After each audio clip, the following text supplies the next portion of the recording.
আমরা এখন পড়ব প্রাণীবিজ্ঞান নবম অধ্যায় মানব জীবনের ধারাবাহিকতার সবথেকে প্রথম টপিক, সেটা হচ্ছে পুরুষ প্রজননতন্ত্র। এটা থেকে দেখো অনেক কথা তোমার বইতে বলা আছে, তবে আমরা মাত্র একটা পেজের ভেতরে সমস্ত কথার সব কনসেপ্ট আমরা বুঝবো। এরপরে এই বইতে যত লাইন আছে, যে যে লাইন তোমার জন্য লাগবে সব লাইন আমি দাগায় দিব, ঠিক আছে? তো আমরা আসি প্রথম কথায়, যে মনে করো যে এইটা হচ্ছে একজন পুরুষ মানুষের পেট বা উদর। এইটা হলো কি একটা পুরুষ মানুষের পেট বা উদর। তো এই উদরের বাইরে আমরা একটা থলে দেখতে পাই। উদরের বাইরে আমরা একটা থলে দেখতে পাই। এই থলের ভিতরে ডিম্বাকৃতির দুইটা জিনিস আছে। থলের ভিতরে ডিম্বাকৃতির দুইটা জিনিস আছে। তো এই যে ডিম্বাকৃতির যে দুইটা জিনিস আমরা দেখতেছি, এদের আমরা বলতে পারি টেস্টিস। টেস্টিস হলো একবচন, আর আমরা যদি বলি টেস্টিস, এটা হচ্ছে বহুবচন, ঠিক আছে? তো এই যে এই টেস্টিসের আরেকটা নাম হলো শুক্রাশয়, কারণ এই টেস্টিসের ভিতরে শুক্রাণু তৈরি হয়, তাই এর নাম শুক্রাশয়। বা এর আরেকটা নাম হলো অন্ডকোষ, ঠিক আছে?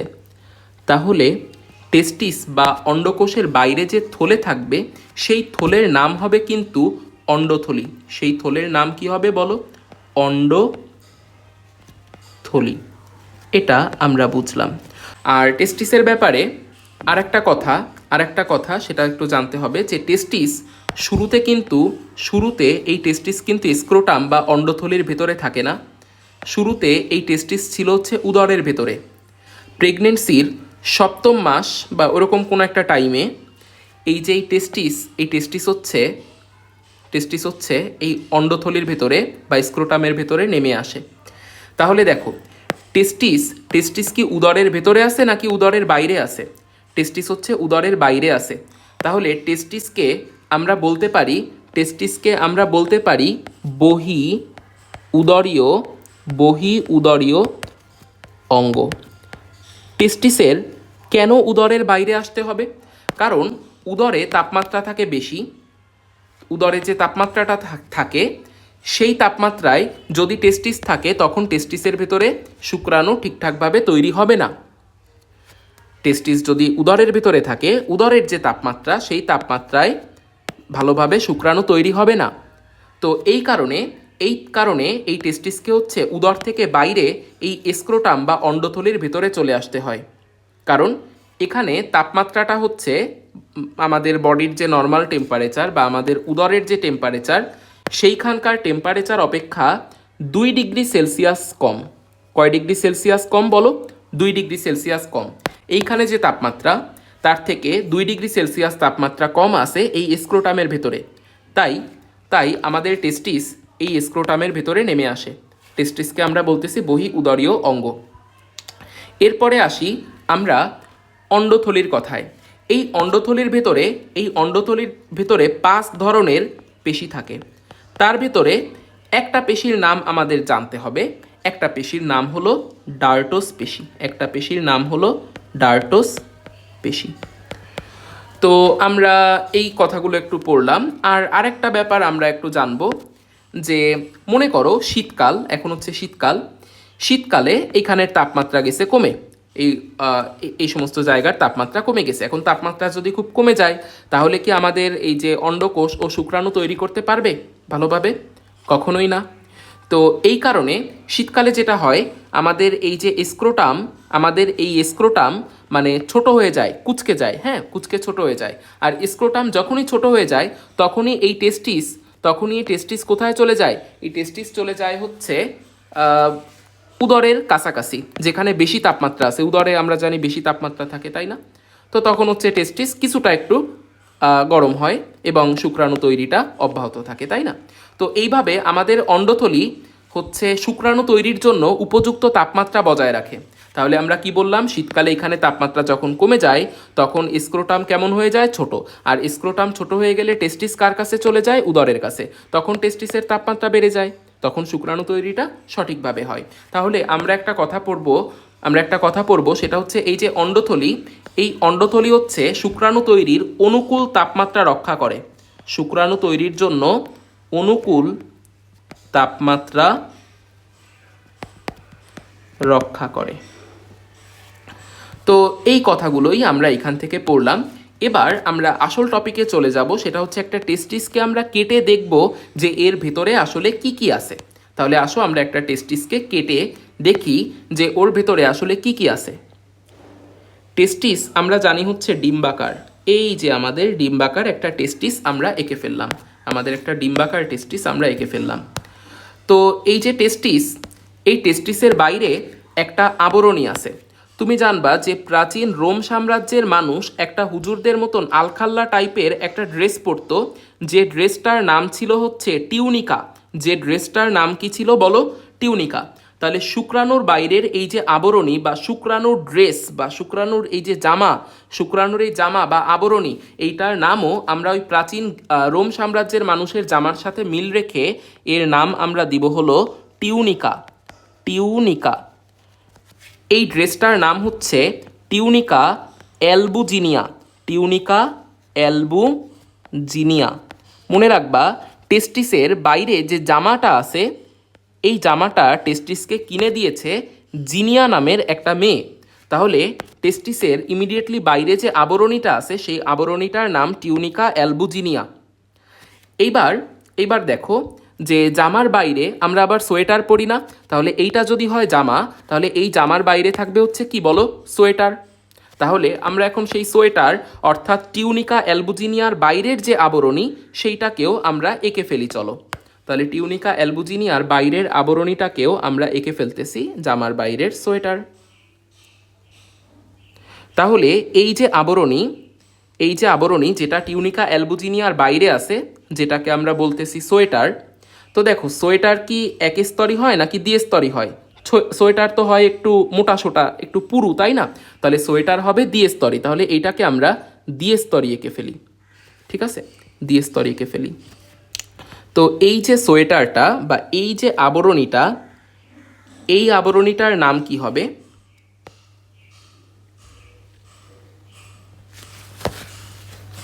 এই আবরণীটার নাম হবে, এটাও টিউনিকা,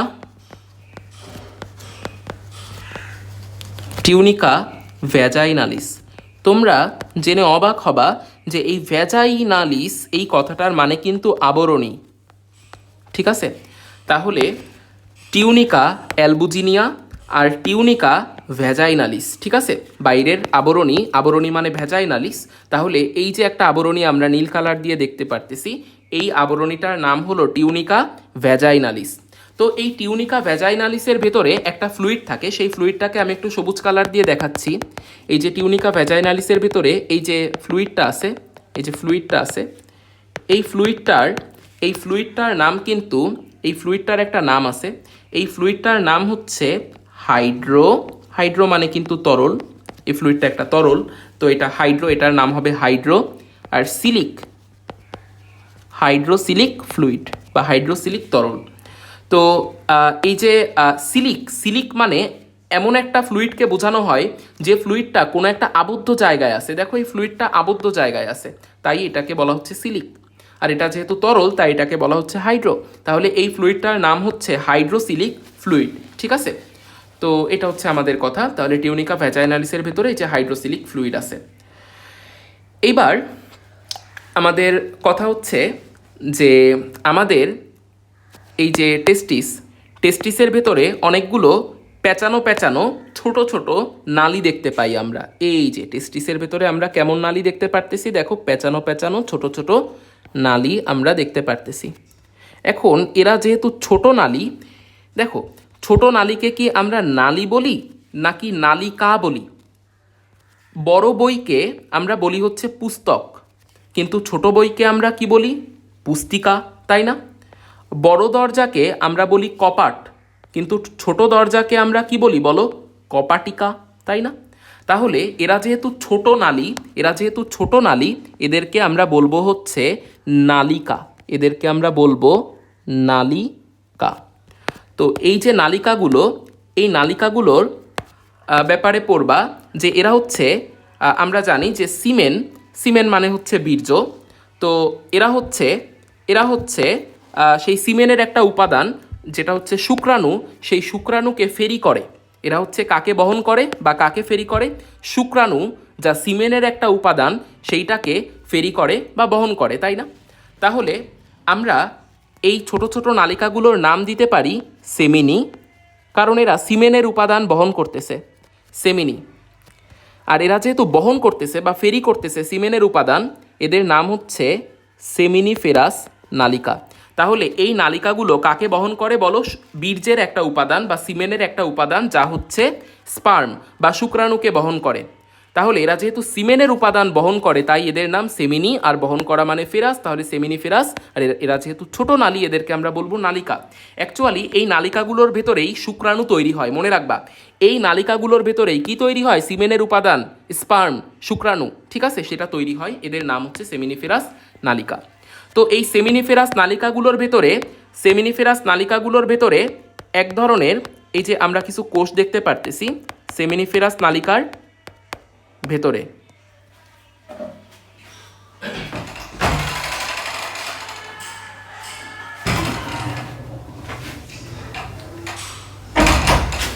সেমিনিফেরাস নালিকার ভেতরে আমরা এক ধরনের কোষ দেখতে পারতেছি।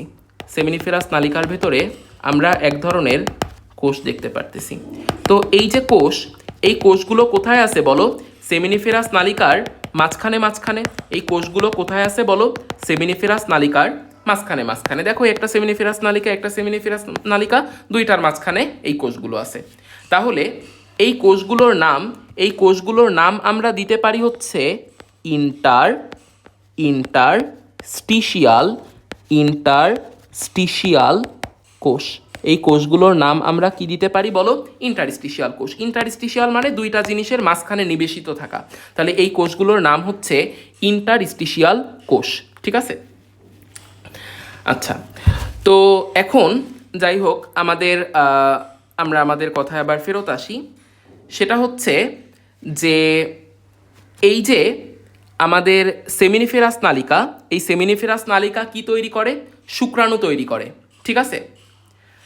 তো এখন কথা হচ্ছে সেমিনিফেরাস নালিকা যে শুক্রাণু তৈরি করবে, তার জন্য সেমিনিফেরাস নালিকার কি পুষ্টি পদার্থ লাগবে? অবশ্যই লাগবে। আর পুষ্টি পদার্থ কোথা থেকে আসে? রক্ত থেকে আসে। তাহলে আমাদের কথা হচ্ছে যে আমাদের এই ভেতরের দিকে আর একটা আবরণী থাকবে, যে আবরণী হচ্ছে রক্তনালী সমৃদ্ধ। যে আবরণী কি সমৃদ্ধ বলো? রক্তনালী সমৃদ্ধ। তাহলে এইখানে আমরা একটা আবরণী দেখতে পারতেছি ভেতরের দিকে। এই ভেতরের আবরণীটায় কি আছে বলো? অনেক রক্তনালী আছে। ভেতরের যে আবরণীটা আমরা দেখতে পারতেছি, এই আবরণীটায় কি আছে বলো? অনেক রক্তনালী, বা যাকে আমরা বলি ভেসেল, সেই ভেসেল আছে। কারণ ভেসেল বা রক্তনালী থেকেই পুষ্টি পদার্থ কোথায় যাবে? এই যে সেমিনিফেরাস নালিকায় যাবে। তাহলে এই যে লাল কালারের যে আবরণীটা আমরা ভেতরে দেখতে পারতেছি, এই লাল কালারের আবরণীটার নাম কিন্তু টিউনিকা ভাস্কুলোসা। লাল কালারের আবরণীটার নাম কি বলো? টিউনিকা ভাস্কুলোসা। তাহলে তোমাকে যদি বলা হয় শুক্রাণুর আবরণ কয়টা, তুমি বলবা 3টা। কি? টিউনিকা অ্যালবুজিনিয়া অর্থাৎ জামা, তার বাইরের সোয়েটার অর্থাৎ টিউনিকা ভ্যাজাইনালিস, আর একটা রক্তনালী বা ভেসেল সমৃদ্ধ একটা আবরণী, যার নাম হলো টিউনিকা ভাস্কুলোসা। এটা পারভিন ম্যাডামের বইতে আছে, ঠিক আছে? শুক্রাণুর আবরণী 3টা। এরপরে আমরা দেখতে পারবো যে আমরা জানি যে আমাদের এইটা, মনে করো আমাদের ব্রেইন, আমি আমাদের ব্রেইন আঁকতেছি। তো আমি দেখতে পারতেছি যে আমাদের ব্রেইনের ভেতরে দুইটা থালা আকৃতির জিনিস আছে। এই দুইটা থালা আকৃতির জিনিসের নাম হচ্ছে থ্যালামাস। এই দুইটা থালা আকৃতির জিনিসের নাম কি বলো? থ্যালামাস। তাহলে এই থ্যালামাসের নিচে যে অংশটা থাকবে, সেই অংশের নাম কি হবে? নিচে মানে হাইপো, আর থ্যালামাসের নিচে, সো হাইপোথ্যালামাস। তো এই হাইপোথ্যালামাস একটা হরমোন তৈরি করে। এই হাইপোথ্যালামাস কি করে বলো? একটা হরমোন তৈরি করে। মনে রাখবা সেই হরমোনের নাম হলো আর এইচ। হাইপোথ্যালামাস একটা হরমোন ক্ষরণ করে যার নাম কি বলো? GnRH। তো এই যে এই হাইপোথ্যালামাসের ইমিডিয়েটলি নিচে আমরা একটা গ্রন্থি দেখতে পাই যেটাকে বলা হয় মানবদেহের প্রভু গ্রন্থি, ঠিক আছে, বা পিটুইটারি গ্রন্থি। এই গ্রন্থিটার নাম হলো পিটুইটারি গ্রন্থি। কথা হচ্ছে যে আমাদের হাইপোথ্যালামাস একটা হরমোন তৈরি করতেছে যার নাম হচ্ছে GnRH।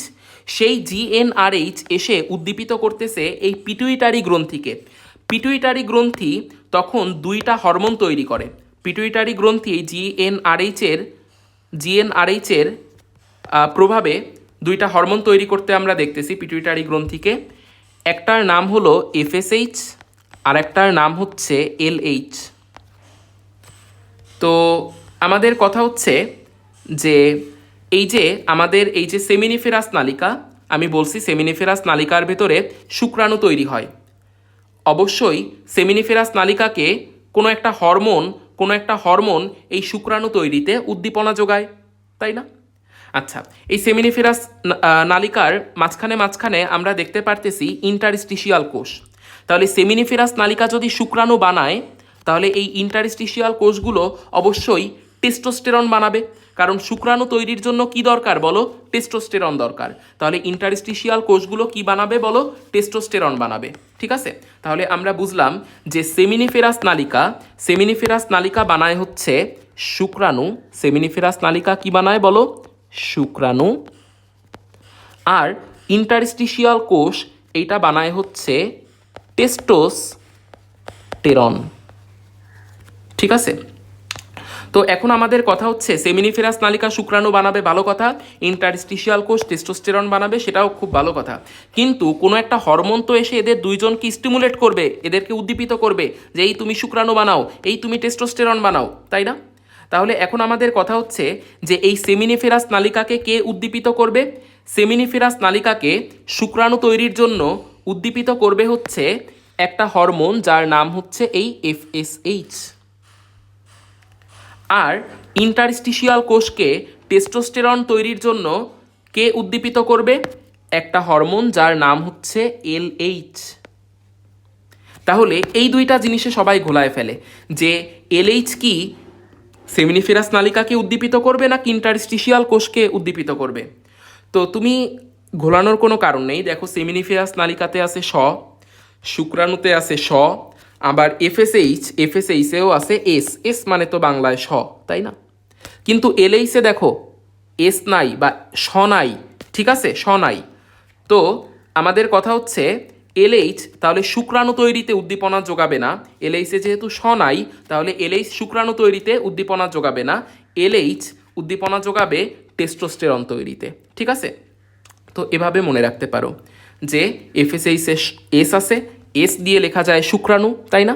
এস দিয়ে কি লেখা যায়? শুক্রাণু। তাহলে শুক্রাণু তৈরিতে উদ্দীপনা যোগাবে কে বলো? FSH। তাহলে বাকি থাকলো কে? LH তাহলে টেস্টোস্টেরন তৈরিতে উদ্দীপনা যোগাবে। আচ্ছা, তো এখন আমরা নেক্সট কথায় যাই।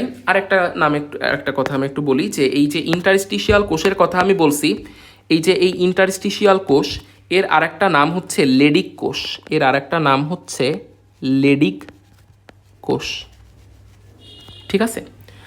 তো এই হচ্ছে আমাদের কথা। এইবার তুমি মনে রাখবা এই যে আমাদের এই যে সেমিনিফেরাস নালিকা, এই সেমিনিফেরাস নালিকার সংখ্যা কিন্তু প্রায় 1000টা। কি মনে রাখবা বলো? সেমিনিফেরাস নালিকার সংখ্যা প্রায় কয়টা বলো? 1000টা, মুখস্থ রাখো।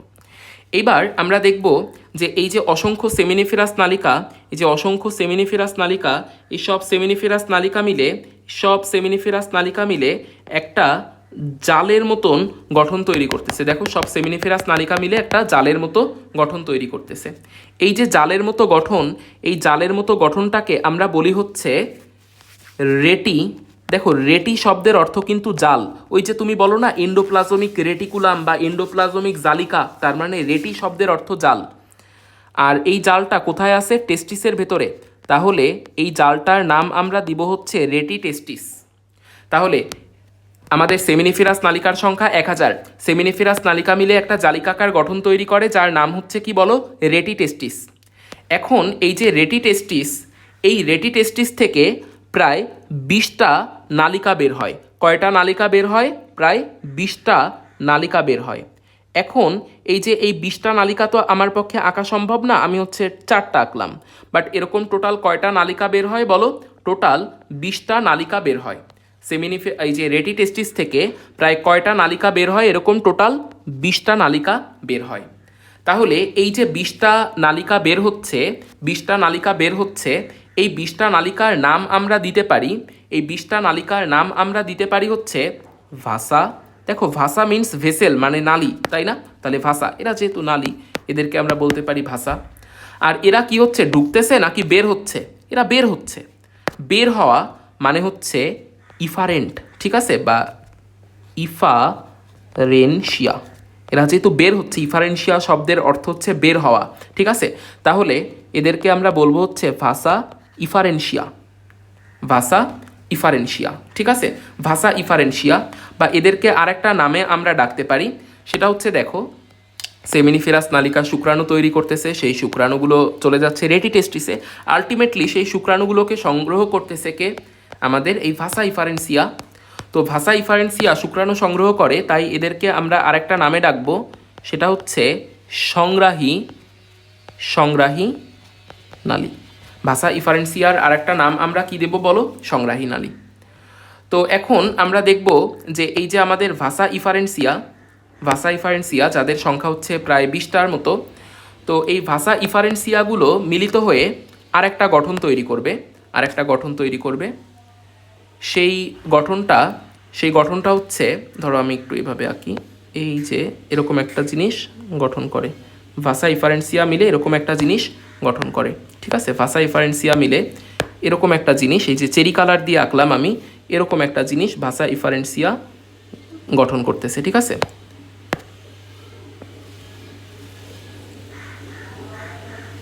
ভাসা ইফারেন্সিয়া এরকম একটা জিনিস গঠন করতেছে। তো এই যে যে জিনিসটা, এই জিনিসটার নাম কিন্তু এপিডিডাইমিস। এই জিনিসটার নাম কি বলো? এপিডিডাইমিস। তো এই এপিডিডাইমিসকে আমরা 3টা ভাগে ভাগ করতে পারি। একদম উপরে আমরা যে অংশটা দেখতে পারতেছি সেটা হচ্ছে এপিডিডাইমিসের মাথা, মাঝখানে আমরা যে অংশটা দেখতে পারতেছি সেটা হচ্ছে এপিডিডাইমিসের দেহ, এবং একদম নিচে আমরা এপিডিডাইমিসের যে অংশটা দেখতে পারতেছি সেটা হচ্ছে এপিডিডাইমিসের লেজ, ঠিক আছে। তো এই যে এই এপিডিডাইমিস থেকে আবার একটা নালী তৈরি হয়, এপিডিডাইমিস থেকে আবার একটা নালী তৈরি হয়। এই যে নালীটা তৈরি হলো, এই নালীটার ভিতরে কে থাকবে দেখো? সেমিনিফেরাস নালিকা যে শুক্রাণু তৈরি করে সেটা চলে আসে রেটিটেস্টিসে, সেখান থেকে হচ্ছে ভাসা ইফারেন্সিয়া, সেইখান থেকে এপিডিডাইমিস, এপিডিডাইমিস থেকে এই নালিকায়। তাহলে এই যে এই নালীকে আমরা বলে দিতে পারি হচ্ছে শুক্রনালী। এই নালীকে আমরা কি বলে দিতে পারি বলো? শুক্রনালী। বা দেখো, নালী মানে ভেসেল, মানে ভাস, আর এদেরকে আমরা বলতে পারি ভাস ডিফারেন্স। ডিফারেন্স শব্দটার মানে হলো দূরে নিয়ে যাওয়া। এরা শুক্রাণুকে কি টেস্টিসের কাছে নিয়ে যাবে নাকি টেস্টিস থেকে দূরে নিয়ে যাবে? দূরে নিয়ে যাবে। তাহলে শুক্রাণুর আরেকটা নাম হচ্ছে ভাস ডিফারেন্স, ঠিক আছে। তো এমসিকিউতে কোশ্চেন আসে যে ভাস ডিফারেন্স কার সাথে যুক্ত থাকে? এপিডিডাইমিসের লেজের সাথে যুক্ত থাকে, ঠিক আছে। আচ্ছা, তো আমরা আরও কিছু কথা একটু এখান থেকে জানবো, সেটা হচ্ছে এই যে এপিডিডাইমিসের লাস্টে আমরা কি দেখতে পারতেছি? এপিডিডাইমিসের লাস্টে আমরা একটা কথা লেখা দেখতে পারতেছি, সেটা হচ্ছে এই মিস। তো আমাদের স্কুলের টিচারদের আমরা বলতাম মিস। তো মিসরা কি করতো? আমাদের যত মানে খারাপ গুণাবলী আছে সেইগুলোকে তারা দূর করে দিতেন, আর আমাদের ভেতরে ভালো যেসব মানবীয় গুণাবলী, যেমন সততা, ন্যায়নিষ্ঠতা, এইগুলো আমাদের ভেতরে মিসরা পুশ করতেন, তাই না? তাহলে মিসরা হচ্ছে খারাপ জিনিস নিয়ে যায়, ভালো জিনিস দিয়ে দেয়। তাহলে আমরা পড়ব একটা পুরুষের যে যে একটা ফ্লুইড থাকে, মানে জনন সংক্রান্ত যে ফ্লুইডটা থাকে, সেই ফ্লুইডটা থেকে অসার পদার্থ আলাদা করে। এপিডিডাইমিস কি করে বলো? শুক্রাণুর চারিপাশে যে অসার পদার্থগুলো, শুক্রাণুর চারিপাশে যে অসার পদার্থ, সেই অসার পদার্থ আলাদা করে। তাহলে মিস কি করে, খারাপ জিনিস মানে অসার পদার্থ আলাদা করবে, ভালো জিনিস দিয়ে দিবে। তাহলে আমরা বলবো মিস কি করবে, পুষ্টি পদার্থ ক্ষরণ করবেন। আর মিস আরও কি করবেন, দেখো, মিস হচ্ছে খারাপ জিনিস আলাদা করতেছে আর ভালো জিনিস পুশ করতেছে। তাহলে আলটিমেটলি শুক্রাণু কেমন হবে, শুক্রাণু কি নিস্তেজ হবে না সতেজ হবে, শুক্রাণু হচ্ছে সতেজ হবে। আর শুক্রাণু যদি সতেজ হয় তাহলে শুক্রাণুর যে নিষেক ক্ষমতা কিন্তু বাড়বে। তাহলে এই 3টা কাজ আমরা পড়ব এপিডিডাইমিসের ক্ষেত্রে, যে অসার পদার্থ আলাদা করে, পুষ্টি পদার্থ ক্ষরণ করে, মানে শুক্রাণু থেকে অসার পদার্থ আলাদা করে, শুক্রাণুর ভিতরে পুষ্টি পদার্থ ক্ষরণ করে, ফলে শুক্রাণু সতেজ হয় এবং শুক্রাণুর নিষেক ক্ষমতা বাড়ে। ঠিক আছে, তো এটা হচ্ছে আমাদের কথা। আর আমরা পড়ব যে আমাদের এই যে শুক্রনালীর ভিতর দিয়ে হচ্ছে মানে শুক্রাণু এরকমভাবে প্রবাহিত হয়। তাহলে আমরা পড়ব যে শুক্রনালী যে কাজটা করে, শুক্রনালী হচ্ছে শুক্রাণুকে পরিবহন করে, এবং পরিবহনের সময় তো শুক্রাণুটা হচ্ছে এই শুক্রনালীর ভিতরেই থাকে। সো আমরা বলবো যে শুক্রাণুটাকে কিছু সময়ের জন্য জমা রাখে, শুক্রাণুটাকে কিছু সময়ের জন্য জমা রাখে। ঠিক আছে, এই কয়েকটা জিনিস আমরা পড়লাম।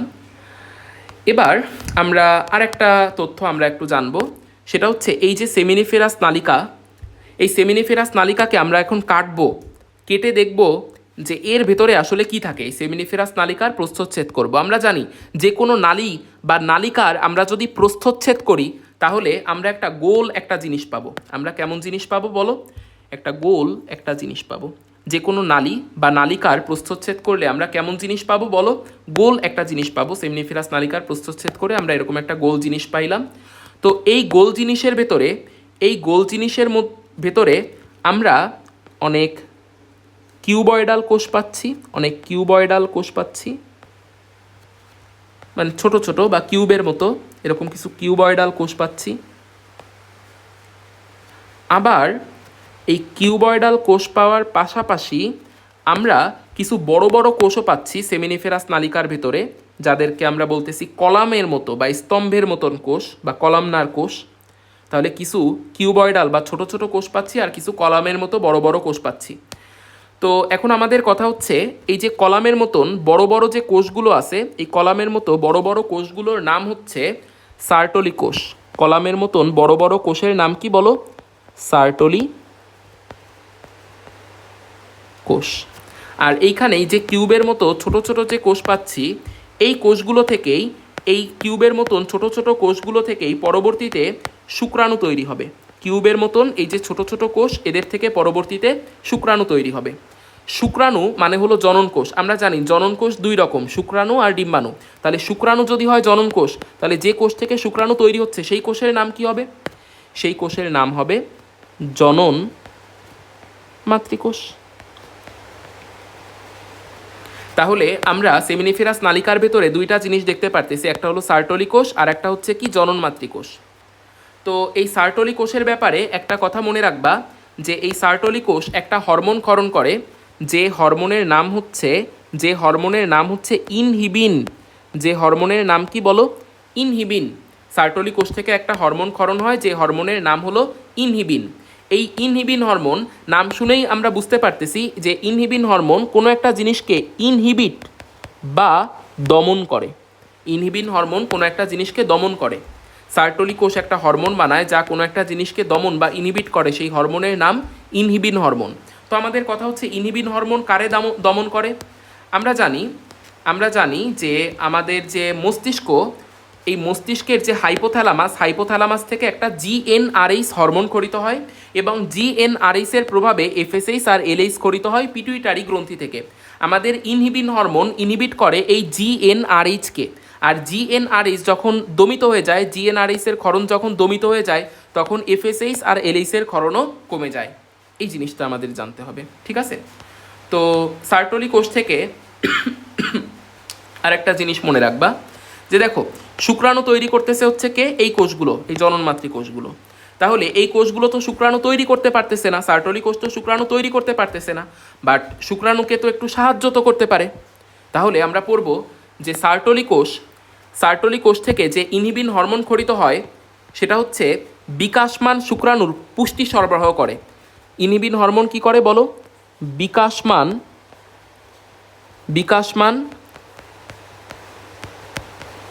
শুক্রাণুর পুষ্টি সরবরাহ করে। পুষ্টি সরবরাহ করে, এই জিনিসটা আমাদের জানতে হবে, ঠিক আছে? তো এই হচ্ছে আমাদের কথা। এবার আমরা আরেকটা কনসেপ্টে চলে যাব, সেটা হচ্ছে যে মনে করো যে এইটা তোমার মূত্রথলি, এটা হচ্ছে তোমার মূত্রথলি, এই থলিটার ভিতরে মূত্র জমা থাকে, এই থলিটার নাম হচ্ছে তোমার মূত্রথলি। এই মূত্রথলি থেকে একটা নালী চলে গেছে, তুমি বুঝতেই পারতেছো, এই নালীটার নাম হচ্ছে মূত্রনালী। এই নালীটার নাম কি বলো? এই নালীটার নাম হচ্ছে মূত্রনালী। তাহলে থলিটার নাম মূত্রথলি, নালীটার নাম মূত্রনালী। তো আমরা দেখছিলাম যে এপিডিডাইমিসের লেজ থেকে একটা নালী বের হচ্ছিল, যে নালীটার নাম শুক্রনালী বা ভাস ডিফারেন্স। তো এই যে শুক্রনালী, এই শুক্রনালীটা এই মূত্রথলির পেছনে আসে। কোথায় আসে বলো? মূত্রথলির পেছনে আসে। কে বলো? এই হচ্ছে তোমার শুক্রনালী। তো আমরা জানি মানুষের শরীরে দুইটা টেস্টিস থাকে, তাহলে একটা টেস্টিস থেকে যদি একটা শুক্রনালী বের হয়, তাহলে দুইটা টেস্টিস থেকে দুইটা শুক্রনালী বের হবে। এই দেখো আরও একটা শুক্রনালী। এই শুক্রনালীগুলো যখন মূত্রথলির পেছনে আসে তখন এরা একটু ফুলে যায়, এই শুক্রনালীগুলো ফুলে যায়, এবং শুক্রনালীর এই যে এই ফোলা অংশ, এই ফোলা অংশের নাম কিন্তু অ্যাম্পুলা। আমরা জানি অ্যাম্পুলা মানে ফোলা, তাহলে শুক্রনালীর এই যে ফোলা অংশ, এই ফোলা অংশের নাম কি? অ্যাম্পুলা। এই অ্যাম্পুলা পরবর্তীতে যুক্ত হয় একটা লম্বা আকৃতির, এই যে এরকম একটা লম্বা একটা জিনিসের সাথে এই অ্যাম্পুলা যুক্ত হয়। অ্যাম্পুলা কার সাথে যুক্ত হয়? এরকম লম্বা আকৃতির জিনিসের সাথে। তাহলে এরকম লম্বা আকৃতির জিনিস কয়টা? দেখো দুইটা। এরকম লম্বা আকৃতির দুইটা জিনিসের সাথে অ্যাম্পুলা যুক্ত হয়। তো এই যে লম্বা আকৃতির এই যে দুইটা জিনিস আমরা দেখলাম, এই দুইটা জিনিস, এই যে একটা পুরুষ যে বীর্য বা সিমেন সিক্রেট করে, সেই সিমেনের ভেতরে তো শুধু শুক্রাণু থাকে না, আরও অনেক ফ্লুইড, আরও অনেক জিনিসপত্র থাকে, তাই না? ফ্রুক্টোজ হ্যান ত্যান মেলা কিছু থাকে। তো এই যে আমাদের এই যে লম্বা আকৃতির এই যে দুইটা জিনিস আমরা দেখতে পারতেছি, মূলত সিমেনের ভেতরে যা আমরা দেখি তার 70%ই ক্ষরণ করে হচ্ছে এই লম্বা লম্বা এই দুইটা জিনিস। তাহলে আমরা বুঝলাম লম্বা লম্বা এই দুইটা জিনিস কি তৈরি করে বলো? সিমেনের 70% তৈরি করে। তাহলে লম্বা লম্বা এই দুইটা জিনিসকে আমরা বলতে পারি হচ্ছে, সেমিনাল, যেহেতু সিমেনের 70% তৈরি করতেছে, ভেসিকল। এই দুইটা জিনিসকে আমরা কি বলতে পারি বলো? Seminal vesicle. তাহলে সেমিনাল ভেসিকলের সংখ্যা কয়টা? দুইটা। সিমেনের 70% কে ক্ষরণ করে বলো? Seminal vesicle. এবং তুমি মনে রাখবা, কল থেকে, এই যে পানির কল থেকে কি বের হয়? পানি, যেটা একটা পিচ্ছিল পদার্থ, তাই না? তাহলে কল থেকে সবসময় পিচ্ছিল পদার্থ বের হয়। তাহলে সেমিনাল ভেসিকল থেকে কেমন পদার্থ বের হয় বলো? পিচ্ছিল পদার্থ বের হয়। তাহলে নিচের কোনটি পিচ্ছিল পদার্থ তৈরি করে? সেটা হচ্ছে সেমিনাল ভেসিকল, ঠিক আছে? আচ্ছা, এইবার আমরা দেখব যে তাহলে আমাদের এই যে অ্যাম্পুলা বা শুক্রনালী, এটা কার সাথে যুক্ত হলো? সেমিনাল ভেসিকলের সাথে যুক্ত হলো। যুক্ত হবার পরে আর একটা নালী তৈরি হবে, সেটাকে আমি একটু খয়েরি কালার দিয়ে দেখাচ্ছি। এই যে নালীটা তৈরি হলো, এই নালীটার নাম কিন্তু ক্ষেপণ নালী। এই নালীটার নাম কি বলো? এই নালীটার নাম হচ্ছে ক্ষেপণ নালী। এই নালীটার নাম কি বলো? ক্ষেপণ নালী, বা আমরা বলতে পারি ইজাকুলেটরি ডাক্ট। এই নালীটার নাম কি? ক্ষেপণ নালী বা ইজাকুলেটরি ডাক্ট। তাহলে এই যে এই ক্ষেপণ নালী পরবর্তীতে যে কার সাথে যুক্ত হয়েছে আমরা যদি একটু দেখি, ক্ষেপণ নালী যে কার সাথে যুক্ত হয়েছে? এই যে মূত্রনালীর সাথে, তাই না? ক্ষেপণ নালী যে যুক্ত হয়েছে কার সাথে বলো? মূত্রনালীর সাথে। তো আমরা এবার একটা জিনিস পড়ব যে এই যে ক্ষেপণনালী আর মূত্রনালী এদের দৈর্ঘ্য কতটুকু, এটা আমরা একটু মনে রাখবো। মনে রাখবা যে ক্ষেপণনালীর দৈর্ঘ্য হচ্ছে 19 আর মূত্রনালীর দৈর্ঘ্য হচ্ছে 20। ক্ষেপণনালীর দৈর্ঘ্য আমরা মাপি মিলিমিটারে আর মূত্রনালীর দৈর্ঘ্য আমরা মাপি সেন্টিমিটারে। তার মানে ক্ষেপণনালীর দৈর্ঘ্য হচ্ছে 19 মিলিমিটার আর মূত্রনালীর দৈর্ঘ্য হচ্ছে 20 সেন্টিমিটার। ঠিক আছে, তো আরেকটা জিনিস একটু জেনে রাখো যে এই যে মূত্রনালী, এই মূত্রনালীর আরেকটা নাম কিন্তু ইউরেথ্রা। মূত্রনালীর আরেকটা নাম কি বলো? ইউরেথ্রা। ঠিক আছে, আচ্ছা। তো এবার আমাদের কথা হচ্ছে যে এই যে আমরা মূত্রথলি দেখতেছি, এই মূত্রথলির নিচে এইখানে একটা গ্রন্থি থাকে, একটা গ্রন্থি কিন্তু এখানে কয়টা গ্রন্থি থাকে? একটা গ্রন্থি থাকে। এই গ্রন্থিটার নাম হলো প্রোস্টেট গ্রন্থি। এই গ্রন্থিটার নাম কি বলো? প্রোস্টেট গ্রন্থি। তো এই যে প্রোস্টেট গ্রন্থি, এই প্রোস্টেট গ্রন্থিটার আকৃতি মনে রাখবা নাশপাতির মতো। প্রোস্টেট গ্রন্থিটার আকৃতি কিসের মতো বলো? নাশপাতির মতো, এটা মনে রাখবা। এবং প্রোস্টেট গ্রন্থি হচ্ছে এক ধরনের ক্ষারীয় তরল নিঃসরণ করে। আমরা জানি যে একজন নারীর যে জননাঙ্গ সেইখানে ব্যাকটেরিয়া থাকে, যে ব্যাকটেরিয়া অ্যাসিড তৈরি করে। দইতে যে অ্যাসিড থাকে সেই অ্যাসিড, ল্যাকটিক অ্যাসিড, ঠিক আছে, সেই অ্যাসিড তৈরি করে।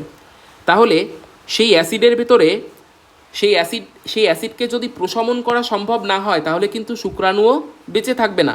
তাই প্রোস্টেট গ্রন্থি একটা ক্ষারীয় তরল নিঃসরণ করে। এই ক্ষারীয় তরলটা বীর্যের সাথে মেশে। তাহলে আমি যদি বলি বীর্য বানায় কে? Seminal vesicle. বীর্যের 70%ই কে বানাচ্ছে? Seminal vesicle.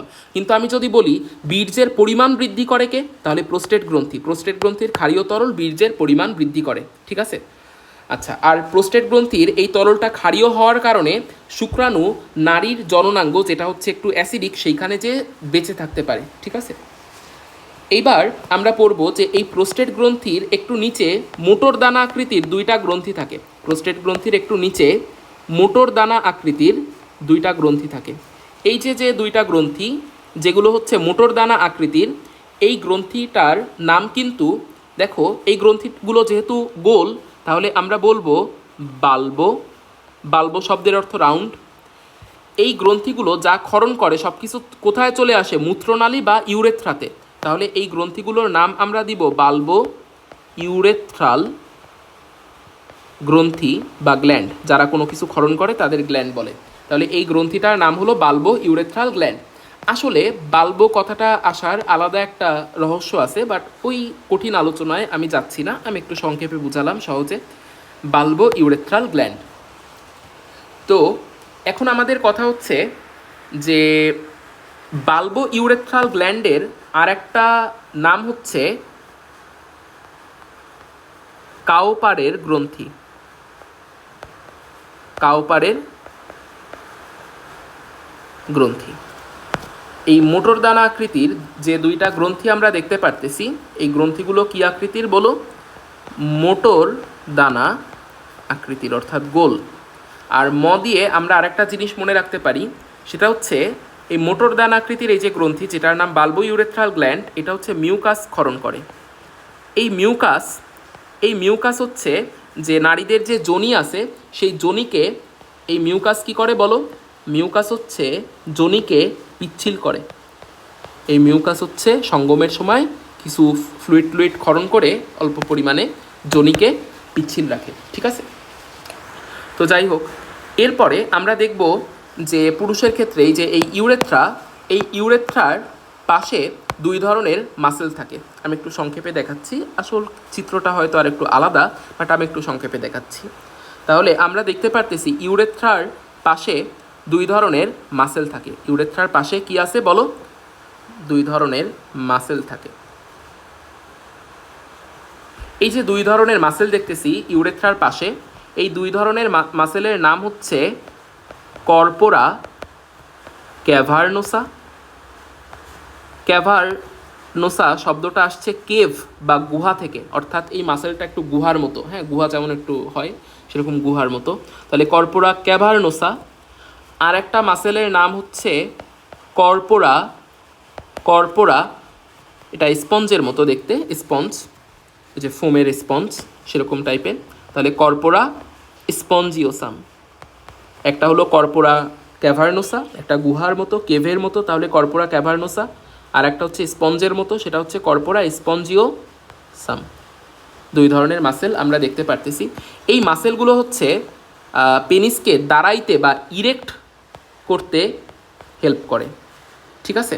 তো এদেরকে আমরা তাই বলি হচ্ছে এরা হচ্ছে ইরেকটাইল টিস্যু দ্বারা গঠিত। হ্যাঁ, এরকম একটা কথা আমরা বইতে পাবানি, এরা ইরেকটাইল টিস্যু দ্বারা গঠিত। তো যাই হোক, আমাদের এই যে লিঙ্গ বা শিশ্ন বা পেনিস, এই পেনিসের এই যে একটা ফোলা একটা অংশ, এই ফোলা অংশটাকে আমরা বলি হচ্ছে গ্ল্যান্স পেনিস। গ্ল্যান্স পেনিস, হ্যাঁ।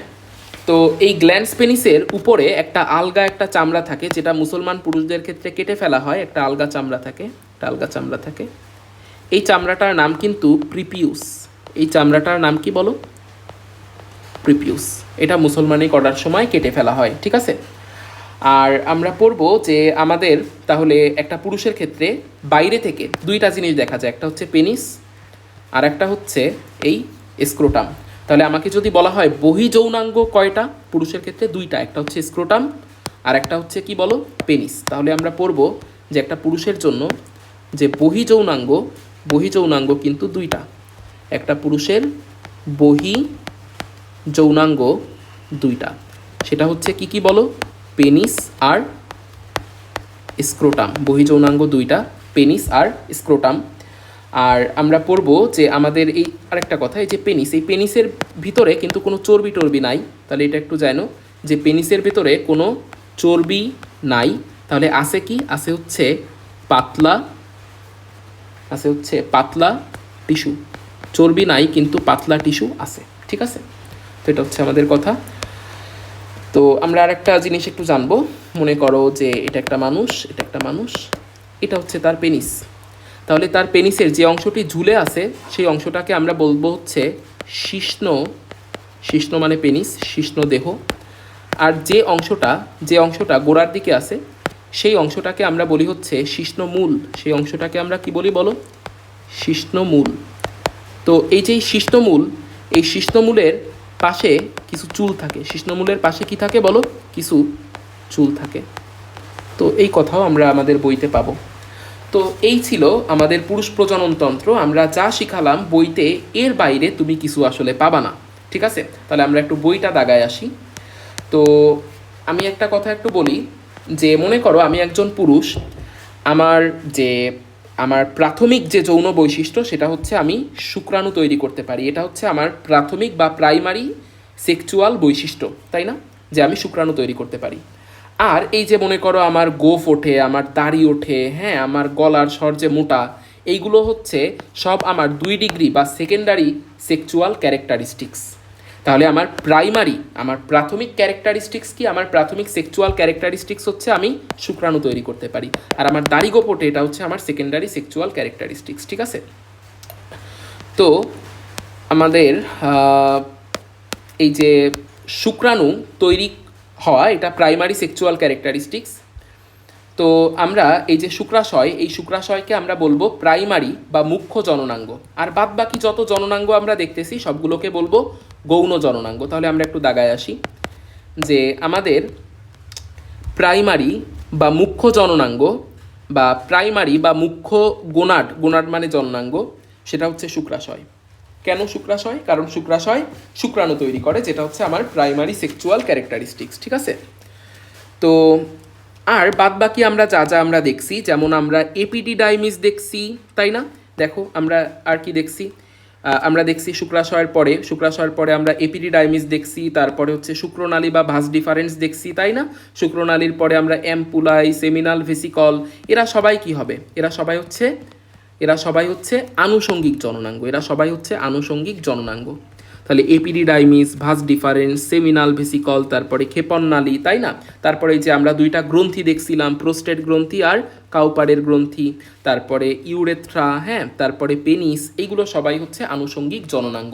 তাহলে আমরা যদি আনুষঙ্গিক জননাঙ্গগুলো একটু দেখে আসি, সেটা হচ্ছে এই টেস্টিসের পরে যে জিনিসগুলো আমরা দেখতে পারতেছি, অর্থাৎ এপিডিডাইমিস, তারপরে যে শুক্রনালী, তারপরে এই যে শুক্রনালীগুলো এসে কার সাথে মিলিত হচ্ছে, এই সেমিনাল ভেসিকলের সাথে, তাহলে সেমিনাল ভেসিকল, তারপরে হচ্ছে এই যে ক্ষেপণনালী, তারপরে ক্ষেপণনালী থেকে বীর্য টির্য কোথায় চলে যাচ্ছে, ইউরেথ্রা, আর ইউরেথ্রার পাশে আমরা কি দেখতে পারতেছি, প্রোস্টেট গ্রন্থি, কাউপারের গ্রন্থি, হ্যাঁ, তারপরে যে ইউরেথ্রা, তারপরে যে পেনিস, এরা সবাই হচ্ছে আমাদের আনুষঙ্গিক জননাঙ্গ, ঠিক আছে? তো এখন আমাদের কথা হচ্ছে যে আমাদের যে শুক্রাশয় বা আমাদের যে টেস্টিস, সেই টেস্টিস কিন্তু ডিম্বাকার। আমি আগেও বলছি যে শুক্রাশয় বা টেস্টিস হচ্ছে কেমন বলো, ডিম্বাকার। এর আর একটা নাম হচ্ছে, এই টেস্টিস থাকে হচ্ছে অন্ডথলি বা স্ক্রোটাম নামক একটা থলির ভেতরে, তাই না? তারপরে হচ্ছে আমরা জানি যে বাম দিকের যে স্ক্রোটাম, সেই স্ক্রোটাম হচ্ছে একটু বড় এবং কিছুটা ঝোলা। বাম দিকের স্ক্রোটাম হচ্ছে কিছুটা বড় এবং কিছুটা ঝোলা। শুরুতে এটা থাকে হচ্ছে টেস্টিস থাকে উদরে, পরবর্তীতে এইটা চলে আসে স্ক্রোটামে। তাই শুক্রাশয়কে বলা হয় বহি উদরীয় অঙ্গ। তো স্বাভাবিক দেহ তাপমাত্রা থেকে কয় ডিগ্রি কম তাপমাত্রা দরকার শুক্রাণু সৃষ্টি হওয়ার জন্য? সেটা হচ্ছে 2 ডিগ্রি। তারপরে শুক্রাশয়ের বাইরে যে আবরণী আছে, সেই আবরণীর নাম হচ্ছে টিউনিকা অ্যালবুজিনিয়া, ঠিক আছে? গাজী আজমল স্যারের বইতে এই একটার নামই দেয়া আছে। আচ্ছা, তারপরে আমরা এই দুইটা ইনফরমেশন একটু মনে রাখার চেষ্টা করব যে শুক্রাশয় লম্বায় 4 থেকে 5 সেন্টিমিটার আর ওজনে হচ্ছে 10 থেকে 12 গ্রাম। তুমি যদি ছেলে হও তাহলে একটু মেপে টেপে দেখো, একটু পালা পরে নিয়ে ওজন টোজন নিয়ে দেখো আর কি। তো শুক্রাশয়ের ভেতরে সেমিনিফেরাস নালিকা থাকে প্রায় কয়টা? 1000টা। তারপরে সেমিনিফেরাস নালিকার চারিদিকে কি থাকে? ইন্টারস্টিশিয়াল কোষ বা লেডিক কোষ।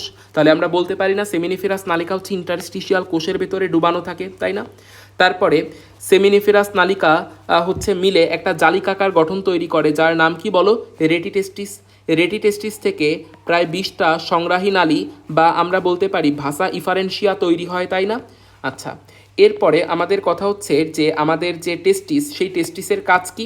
দেখো, টেস্টিসের ভেতরে আছে সেমিনিফেরাস নালিকা, যেটা শুক্রাণু তৈরি করে, আর লেডিক কোষ, যেটা টেস্টোস্টেরন তৈরি করে। তাহলে শুক্রাশয় বা টেস্টিসের কাজ কিন্তু দুইটা, একটা হচ্ছে শুক্রাণু তৈরি আর একটা হচ্ছে টেস্টোস্টেরন তৈরি। তাহলে আমরা একটু দাগাই যে শুক্রাণু উৎপাদন করা আর হচ্ছে টেস্টোস্টেরন হরমোন ক্ষরণ করা, এই দুইটা হচ্ছে কাজ।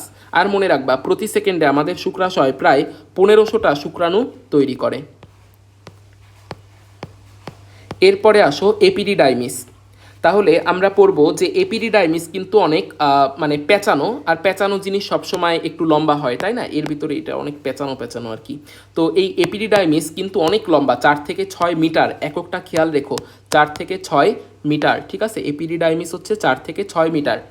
আর তুমি যদি এইচএসসি ক্যান্ডিডেট হয়ে থাকো, তোমাদের এইচএসসি পরীক্ষা একবার আসছিল যে এপিডিডাইমিসের সংজ্ঞা, ঠিক আছে? সো এপিডিডাইমিসের সংজ্ঞাটা একটু পড়বা যে কে এপিডিডাইমিস তৈরি করছে বলো? ভাসা ইফারেন্সিয়াগুলো একত্রে মিলিত হয়ে এপিডিডাইমিস তৈরি করছে। হ্যাঁ, আমরা তো তাই দেখতে পারতেছিলাম যে আমাদের এই যে ভাসা ইফারেন্সিয়া, এইগুলো একত্রিত হয়েই কি তৈরি করতেছে বলো? এপিডিডাইমিস তৈরি করতেছে। এবং এপিডিডাইমিস অনেক পেঁচানো একটা জিনিস, অনেক পেঁচানো একটা জিনিস, এটা হচ্ছে তাই 4 থেকে 6 মিটার।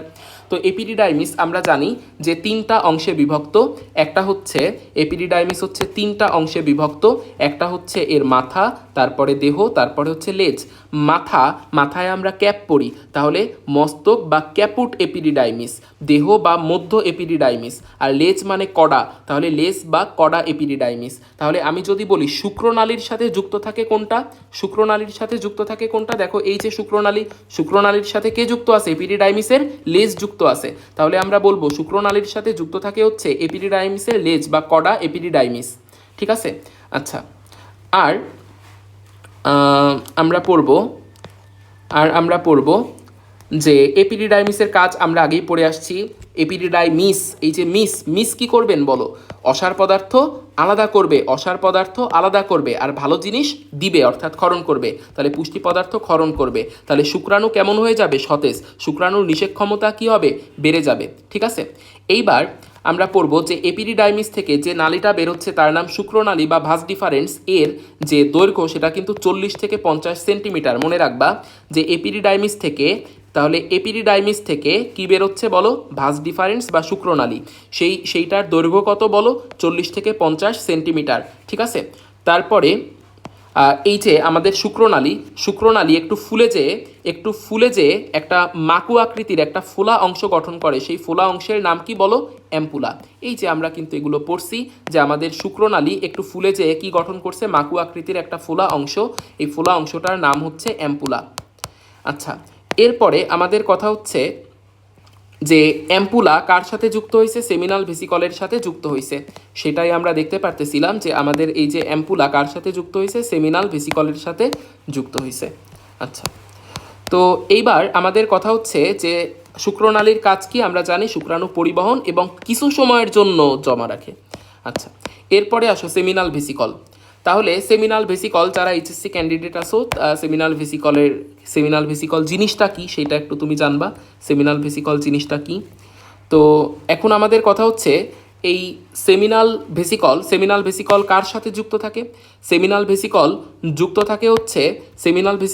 থাকে হচ্ছে শুক্রনালীর সাথে, এটা আমরা জানি।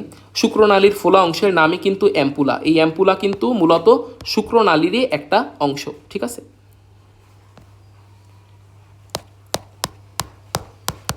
আচ্ছা, তাহলে এখন আমাদের কথা হচ্ছে, আমি যদি বলি সেমিনাল তরল ক্ষরণ করে কে, নাম শুনেই বুঝতে পারতেছি সেমিনাল ভেসিকল। আমরা যদি বলি বীর্যের 70% পদার্থ ক্ষরণ করে কে, সেমিনাল ভেসিকল, ঠিক আছে। আচ্ছা, তারপরে আমাদের কথা হচ্ছে বীর্যের অপর নাম কিন্তু সিমেন, এটা একটু জানবা।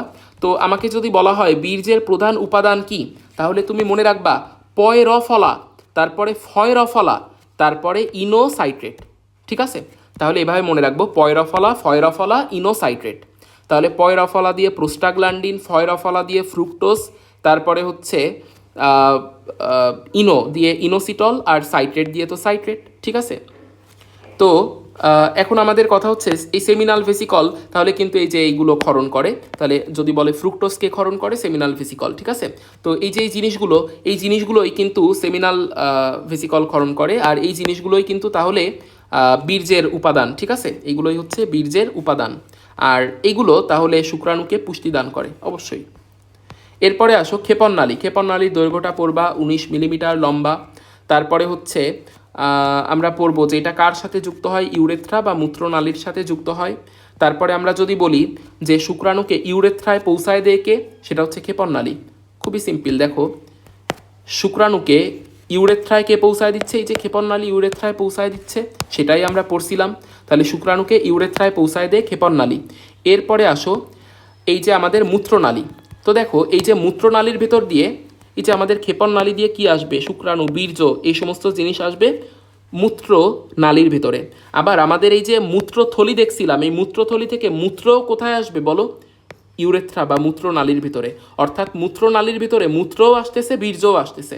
তার মানে মূত্রনালীকে আমরা বলতে পারি এটা রেচনতন্ত্র এবং প্রজননতন্ত্রের একটা অভিন্ন নালী।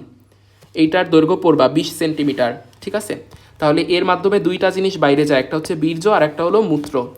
এরপরে আমরা জানি যে বহির্যৌনাঙ্গ কয় রকম, 2 রকম, স্ক্রোটাম আর শিশ্ন। তাহলে আমাদের স্ক্রোটাম কয় ধরনের পেশি নির্মিত, 5 ধরনের পেশি নির্মিত, ঠিক আছে। তারপরে স্ক্রোটামে যে ফ্লুইড দেখতে পাই তার নাম হাইড্রোসিলিক ফ্লুইড। তারপরে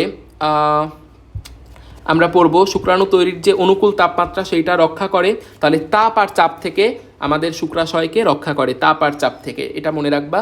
তারপরে আসো শিশ্ন। তাহলে শিশ্ন হচ্ছে পড়বা চর্বি নেই, পাতলা টিস্যু আছে, হ্যাঁ। তারপরে হচ্ছে শিশ্নমূল কাকে বলে আমরা জানি, যেখানে চুল থাকে, তাই না। তারপরে শিশ্নের যে অংশটা ঝুলে থাকে তাকে বলা হয় শিশ্নদেহ। তারপরে ব্যাঙের ছাতা আকৃতির একটা লাল মুন্ডি আছে, যেটাকে আমরা বলি গ্ল্যান্স পেনিস বা শিশ্নমুণ্ড, ঠিক আছে।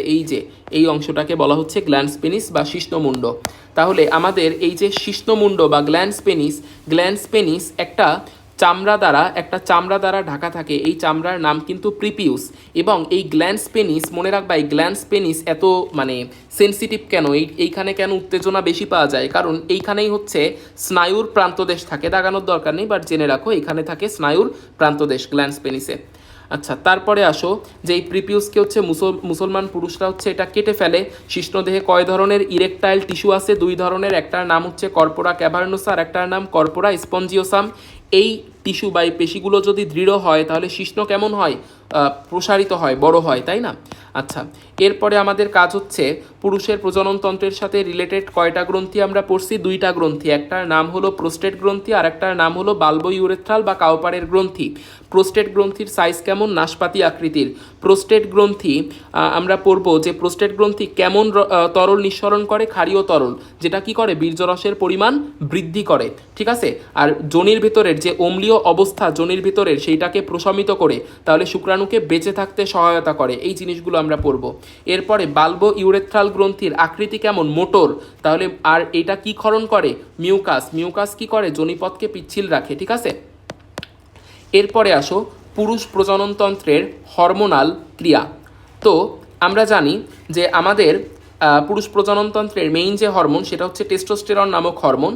তো টেস্টোস্টেরনের কাহিনী আমরা আগেই কেবলমাত্র পড়ে আসলাম। আমরা টেস্টোস্টেরনের কাহিনী পড়ে আসলাম যে হচ্ছে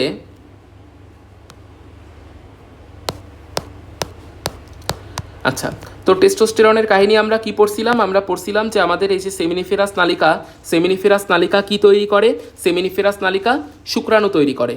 আর সেমিনিফেরাস নালিকার শুক্রাণু তৈরির জন্য কোন হরমোন দরকার? টেস্টোস্টেরন হরমোন দরকার। তাহলে এই যে লেডিক কোষ বা ইন্টারস্টিশিয়াল কোষ বা লেডিক কোষ, এরা কি তৈরি করে বলো? টেস্টোস্টেরন তৈরি করে, তাই না? তাহলে টেস্টোস্টেরন কি করে? এখান থেকে টেস্টোস্টেরন তৈরি হয়ে টেস্টোস্টেরনটা হচ্ছে এই সেমিনিফেরাস নালিকাকে শুক্রাণু তৈরিতে হেল্প করে। তাহলে আমরা পড়ব যে আমাদের টেস্টোস্টেরন হরমোনের একটা কাজ হচ্ছে ও শুক্রাণু সৃষ্টিতে ভূমিকা রাখে, ঠিক আছে? আর আমরা পড়ব যে মনে করো একটা পুরুষের যে বৈশিষ্ট্য, এই যে মনে করো দাড়িগোফ ওঠা, এটা আমরা কেমন ধরনের বৈশিষ্ট্য বলছিলাম? গৌণ যৌন বৈশিষ্ট্য। তাহলে দাড়িগোফ ওঠে কিসের কারণে? কোন হরমোনের কারণে? টেস্টোস্টেরন নামক হরমোনের কারণে। তাহলে গৌণ যৌন বৈশিষ্ট্যের বিকাশ ঘটায়। তাহলে 2টা কাজ আমরা পড়লাম টেস্টোস্টেরন হরমোনের। এইবার তুমি মনে রাখবা যে এই টেস্টোস্টেরন নামক হরমোন ভেঙেই কিন্তু অ্যান্ডোস্টেরন তৈরি হয়। টেস্টোস্টেরন ভেঙেই কি তৈরি হয় বলো? অ্যান্ডোস্টেরন তৈরি হয়। তাহলে টেস্টোস্টেরনের যে কাজ আমরা পড়লাম, শুক্রাণু সৃষ্টিতে ভূমিকা, এরও শুক্রাণু সৃষ্টিতে ভূমিকা, গৌণ যৌন বৈশিষ্ট্য, এরও গৌণ যৌন বৈশিষ্ট্য, অর্থাৎ 2টার কাজই হচ্ছে একই, ঠিক আছে? আচ্ছা, তারপরে এই যে ইনহিবিন হরমোনের কথা তো আমরা পড়েই আসছিলাম। ইনহিবিন হরমোনের কথা আমরা কি পড়ছিলাম? ইনহিবিন হরমোনের কথা আমরা পড়ছিলাম যে এই যে সেমিনিফেরাস নালিকার প্রস্থচ্ছেদ, এইখানে আমরা যে লম্বা লম্বা কোষ দেখতে পারতেছি সেগুলোর নাম সার্টোলি কোষ। সার্টোলি কোষ একটা হরমোন ক্ষরণ করে যার নাম ইনহিবিন হরমোন। তাহলে ইনহিবিন হরমোন কি করে বলো? দমন করে বা ইনহিবিট করে কাকে? এই যে হাইপোথ্যালামাসকে দমন করে জিএনআরএইচ এর ক্ষরণ কমায়, ঠিক আছে? আর জিএনআরএইচ এর ক্ষরণ করলে এফএসএইচ আর এলএইচ এর ক্ষরণও কমবে। তাহলে আমরা একটু দেখে আসি যে আমাদের ইনহিবিন হরমোন তাহলে কোথা থেকে খরিত হয় বলো? সার্টোলি কোষ থেকে খরিত হয়, ঠিক আছে? এটা কি করে? জিএনআরএইচ এলএইচ এর ক্ষরণ কি হ্রাস করে নাকি বৃদ্ধি করে? হ্রাস করে, ঠিক আছে?